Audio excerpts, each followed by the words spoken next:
నమస్తే.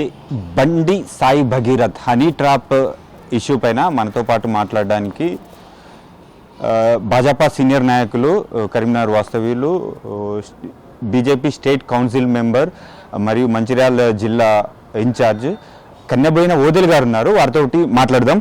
అన్నగారు నమస్తే. చెప్పండి, మొత్తానికైతే కొందరు యూట్యూబర్స్ కావచ్చు, మీడియా సంస్థలు కావచ్చు, కొన్ని రాజకీయ శక్తులు కావచ్చు, రాష్ట్రంలో ఏ సమస్య లేనట్టు పని కట్టుకొని బండి సాయి భగీరథ్ ఇష్యూ పైన టార్గెట్ చేస్తున్నాయి. సో ఎలా చూస్తారు?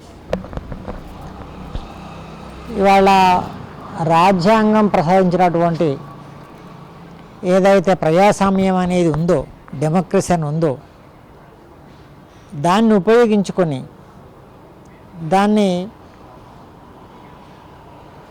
ఉపయోగించి యూట్యూబర్స్, పుట్టగొడుగులాగా పుట్టుకొచ్చే యూట్యూబర్స్, ఎవడి ఛానల్ వాడు, చిన్న చిన్న ఆన్లైన్ పేపర్స్, ఎవడి పేపర్ వాడు, ఏది పడితే అది ఇష్టానురీతిగా చిన్న పిల్లవాని దగ్గర కదా కర్ర ఉంటే రోడ్డు మీద తిప్పుకుంటూ పోతే ఎవడి తగిలినా నాకేం సంబంధం లేదని పిచ్చోని చేతిలో రాయి లెక్క అయిపోయింది. ప్రజాస్వామ్యాన్ని సద్వినియోగం చేసుకోవాలి, ఏది పడితే అది మాట్లాడకూడదు. వీళ్ళందరి మీద కేసులు పెట్టుకుంటూ పోవడానికి మాకు సమయం కూడా లేదు కదా. సరే, కేసులు పెడితే మేము గెలుస్తాం కావచ్చు, కానీ మాకు సమయం కూడా లేదు కదా.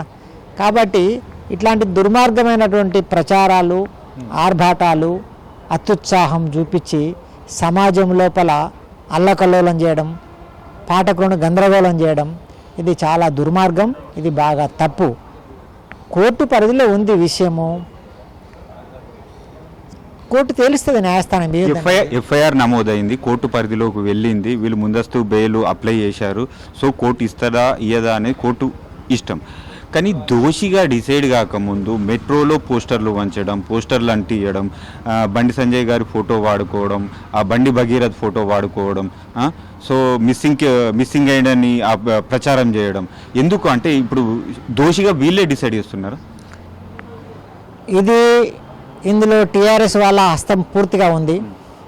వాళ్ళు గత 10 సంవత్సరాలుగా గవర్నమెంట్లో ఉన్నారు కాబట్టి వాళ్ళకున్న ఛానల్స్, వాళ్ళకున్నటువంటి వ్యవస్థ వాళ్ళకున్నది. ఇది దుర్మార్గమైన చర్య.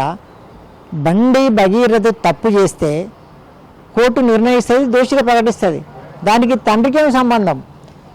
లిక్కర్ రాణి గారు బిడ్డ ఢిల్లీలో లిక్కర్ కుంభకోణం చేస్తే తండ్రిని అడిగి చేసిందా? చేయదు కదా. చేసిన తర్వాత అయ్యో అని తలపట్టుకున్నావు. అట్లాగే ఏ కొడుకు వచ్చినా, వయసులో ఉన్న కొడుకు, వయసులో ఉన్న బిడ్డ, వయసులో లేని పిల్లలు కూడా ఏ చేసినా తల్లిదండ్రులే పూర్తి బాధ్యత వహించరు.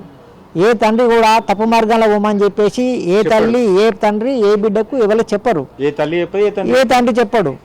ఇదే కేసు లోపల అమ్మాయి మైనర్ అనే విషయంలో కూడా తల్లిదండ్రులు వాళ్ళ బెడ్రూమ్లోనే, వాళ్ళ ఇంట్లోనే భగీరథకు తినిపిస్తున్నటువంటి వీడియో ఒకటి మధ్యలో చూసిన వాట్సాప్లో. మరి అది ఎట్లా జరిగింది నీకు? అది ఎందుకు నివారించలేదు? అర్ధరాత్రి దాకా పోతున్నావు ఫామ్ హౌస్లో పోయింది, ఇలా అయింది, అలా అయిందంటే ఎందుకు నివారించలేదు? బిడ్డ అర్ధరాత్రి దాకా ఎటో పోయిందంటే ఆ చేయడం సమర్థనీయం అంటలేను, కానీ అది కూడా కంట్రోల్లో పెట్టుకోవాలి కదా. మనం కూడా దీన్ని సమర్థిస్తలేను, కానీ కంట్రోల్ కూడా పెట్టుకోవాలి కదా. తప్పు కదా. అయితే వస్తుంది ఎప్పుడు అక్టోబర్లోనో సెప్టెంబర్లోనో మొదటిసారి దుర్ఘటన జరిగింది అన్నప్పుడు మరి వీరు మళ్ళీ పుణ్యక్షేత్రాలు ఎందుకు తిరిగిందంటారు కుటుంబ సభ్యులతో సహా? అదే ఇప్పుడు ఏమనుకున్నారు, నా పర్సనల్ అభిప్రాయం ఏంటంటే, సరే పిల్లవాడు ఎర్రగా బుర్రగా అందంగా ఉన్నాడు, రెండవది కేంద్ర మంత్రి గారి యొక్క పుత్రుడు, చాలా బాగానే ఉంటుంది సంబంధం పంచుకుంటే, క్యాస్ట్ కూడా సేమ్ క్యాస్ట్ ఉన్నది, ఇబ్బందులు ఏమీ ఉండేవి అనుకున్నారు. ఇట్లా బెడుస్తుందని వాళ్ళు అనుకోనట్టు అనిపిస్తుంది నాకు. దీన్ని పుచ్చుకొని దీన్ని రామాయణం చేసేలాగా దీన్ని ఏదో పూర్తిగా దీన్ని సమాజం లోపల వదిలేసి రావణాసురుడు, రాముడు ఇవన్నీ పోల్చుకుంటూ ఇది చేసాడు తప్పు. ఇందులో ఆర్ఎస్ ప్రవీణ్ గారు అతి ఉత్సాహం చూపించేసి ఆయన ఆయన బై బర్త్ క్రిస్టియన్, వాళ్ళ మదర్ టీచర్, ఆయన క్రిస్టియన్, సనాతన ధర్మాన్ని ఆయన నమ్మడు. ఆయన ధూళికట్ట లోపల స్పైరో స్థాపించుండు. ధూళికట్ట లోపల ఆయన బౌద్ధ మతం స్వీకరిస్తూ అయితే నేను కృష్ణుని నమ్మను, రాముని నమ్మ అన్నాడు. ఇవాళ నమ్మ హిందువులో, మేము కూడా హిందువులో మాట్లాడుతున్నాడు, బొట్టు పెట్టుకుంటున్నాడు. ఆ బీఎస్పీలో చేరినప్పుడు కేసీఆర్ని తిట్టడం కూడా తిట్టేయండు. ఈ రాజకీయాలు కానీ సహజం. మళ్ళీ ఇప్పుడు ఆయన చంకలో చేరిండు. తర్వాత ఈయన ఏమంటాడు అంటే, నేను హిందువునే అని హిందువులను తప్పుదారి పెట్టించడానికి ఇలా చేస్తూ ఉన్నాడు. ఈ మధ్యలో కొంతమంది బాబాలు అడుక్కునే వాళ్ళు కూడా ఇతర మతస్థులు కూడా సన్యాసిలాగా వేషం వేసుకొని వచ్చేసి కాషాయత్వం ధరించేసి అడుక్కుంటున్నారు. అసలు వాని ఆధార్ కార్డు అవి లాగితే వాడు వేరే మతస్థుడు. కాబట్టి అట్లా ముసుగు లోపల ఏం చేయకూడదు. బండి భగీరథ్తో పాటు మిస్సింగ్ అయిందని చెప్పి సంజయ్ గారు ఫోటో వేయడం అనేది ఇంతకంటే దుర్మార్గమైన నీచమైన రాజకీయం ఇంత ఉండదు. ఈ దిగజారిన రాజకీయం ఇది. ఆయనకేం సంబంధం? ఆయన ఫోటో ఎందుకు వేస్తారు? రెండోది, మీరు భగీరథ ఫోటో కూడా వేసి గోళం ఎందుకు అతుకుతారండి? అది వేయాల్సింది పోలీసు డిపార్ట్మెంట్ వేయాలి. లుకప్ నోటీస్ ఇష్యూ చేసి ఎల్ఓసి ఇష్యూ చేసి వాళ్ళు వేయాలి, ఎక్కడ దొరుకుతాయో పట్టుకోండి. మీరు ఎట్లా చెప్తారు? చట్ట విరుద్ధమైన పని అది. అసలు ఏ ప్రింటింగ్ ప్రెస్ అయింది అది? ఎవరు అతికిచ్చారు? అది దొరికితే మాత్రం వాళ్ళు కూడా నేరస్తులే, వాళ్ళ మీద కేసులు పెట్టాల్సిందే, పెట్టి కోర్టుకు లాగాల్సిందే. ఇది చాలా దుర్మార్గం. మంత్రి గారు బండి సంజయ్ గారు మొన్న సమర్థించారు కదా, ఏమన్నాడు? నేను తప్పు చేస్తే శిక్ష అనిపించడానికి నేను సమర్థుని, నా కొడుకుని నేను సమర్థిస్తలేను. ఆయన శిక్ష తప్పు చేస్తే శిక్షించండి, చట్టం అందరికీ సమానమని చెప్పిండు కదా. ఈ రాజకీయం ఎందుకు? మేము బీజేపీ లోపల ఎదుగుతున్నప్పుడు ఒక తరం ఎదుగుతుంది అంటే ప్రత్యామ్నాయ శక్తిగా తెలంగాణలో ప్రత్యామ్నాయ శక్తిగా వాళ్ళు భావిస్తున్నారు. తెలంగాణ లోపల సంగ్రామ యాత్ర ద్వారా పార్టీని పెంచిండ్రు బాగా. ఇది గ్రామీణ స్థాయి నుంచి బాగా వెళ్ళిపోయింది, పల్లెకి వెళ్ళిపోయింది. రాబోయే ఈ ఎన్నికల లోపల మళ్ళీ ఎక్కడ దాకా పోయి మా కుర్చీలు ఊడబీగుతాడో ఏమో అని చెప్పేసి ఒకటి బట్ట కాల్చి మీరేద్దాం. సరే, సత్యం అసత్యం ఉండొచ్చు, కానీ ఇంత పెద్ద ఇష్యూ వేస్తాం అవసరం లేదు. అది కోర్టు వెళ్తే సత్యం అసత్యం అనేది. కాబట్టి బట్ట కలిసి మీదేసి ఒకటి వేసేద్దామని చెప్పేసి ఈయనను దాంట్లో లాగి సంజయ్ గారిని లాగి చేయడం అయితే ఇది చాలా దుర్మార్గమైన విషయం. ఇది మంచి పద్ధతి కాదు. ఒకవేళ ఇప్పుడు కోర్టు డిసైడ్ చేస్తే ఒకవేళ నిర్దోషిగా తేల్చినట్లయితే ఇప్పుడు బండి కుటుంబం పరిస్థితి ఎట్లా? దానికి రెస్పాన్సిబిలిటీ ఎవరు తీసుకుంటారు? ఇంత విష ప్రచారం జరుగుతుంది. నిర్దోషాన్ని తేలిన తర్వాత వీళ్ళు ముఖాలు ఎక్కడ పెట్టుకుంటారు అనేది సమాజమే చూస్తుంది.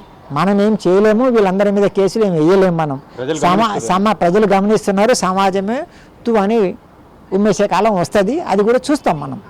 విన్నారా? వీళ్ళ టీఆర్ఎస్ పార్టీ లోపల లిక్కర్కు ఉన్నటువంటి వాళ్ళు అనేక మంది లిక్కర్ తీసుకున్న వాళ్ళు, అనేక మంది ఫామ్లో దొరికిన వాళ్ళు, అనేక మంది డ్రగ్ తీసుకున్న వాళ్ళు, అనేక మంది రేప్ కేసులు ఉన్న వాళ్ళు, వాళ్ళ హిస్టరీలో ఉన్నాయి అవన్నీ. ఈ పార్టీ నుంచి ఒక సస్పెన్షన్ లేదు, ఇవన్నీ తీయలేము మనం. రాజకీయాల్లో వీడో వస్తూ ఉంటుంటాడు. మేము ఎన్నడూ కూడా మా పార్టీలో ఉన్నంత వరకు మేము సరే 1-2 కేసులు ఎవరైనా కొత్తగా వచ్చినప్పుడు ఉంటే తీసుకోవచ్చు, కానీ సాధ్యమైనంత మటుకు మా సిద్ధాంతం ప్రకారంగా మేము చూసే ఇస్తున్నాము. ఇప్పుడు మేము సనాతన ధర్మాన్ని, హిందూ ధర్మాన్ని, దేశం అంటే భక్తులని, దేశం పట్ల ప్రేమ ఉందని తీసుకుంటున్నాము. అలా చేస్తూ ఉన్నాం. ఓకే, ఫైనల్గా ట్రోల్ చేస్తున్న వ్యక్తులకు ఏం చెప్పాలనుకుంటున్నారు? దయచేసి ట్రోల్ చేస్తున్న మిత్రులందరూ కూడా ఆలోచించండి. కోర్టు తీర్పు వచ్చేదాకా ఉండండి. ప్రతి ఒక్కరికి కూడా కుటుంబం ఉంటుంది. రేపు మీకు కూడా పిల్లలు ఉంటారు, మీకు కూడా బిడ్డలు ఉంటారు, మీకు కూడా కొడుకులు ఉంటారు. కాబట్టి ఎవరు కూడా ఇటువంటి సంఘటనలు ఊహించరు. దయచేసి సమాజాన్ని కన్ఫ్యూజన్లో పెట్టకుండా, ప్రజల్ని కన్ఫ్యూజ్ కోర్టు తీర్పు వచ్చేదాకా వెయిట్ చేయండి. ఏమవుతుందో వెయిటింగ్ తర్వాత మాట్లాడండి. దానికి దీనికి సంబంధం లేదు. దానికి ఈయనకు సంబంధం ఏముంటుంది? ఏ కొడుకు పో చేయిపో అని ఏ తండ్రి పంపడు. కాబట్టి వాళ్ళ తల్లిదండ్రుల యొక్క శోకం తగ్గుతుంది. వాళ్ళ తల్లి ఇబ్బందులో ఉందని చెప్పేసి మొన్ననే చెప్పడం జరిగింది వారు. కాబట్టి ఎవరి గోసైనా తగులుతా తప్పకుండా, వినరా? అట్లాంటి పనులు చేయకుండా ఉండటం మంచిదని చెప్పేసి కోరుకుంటున్నాం.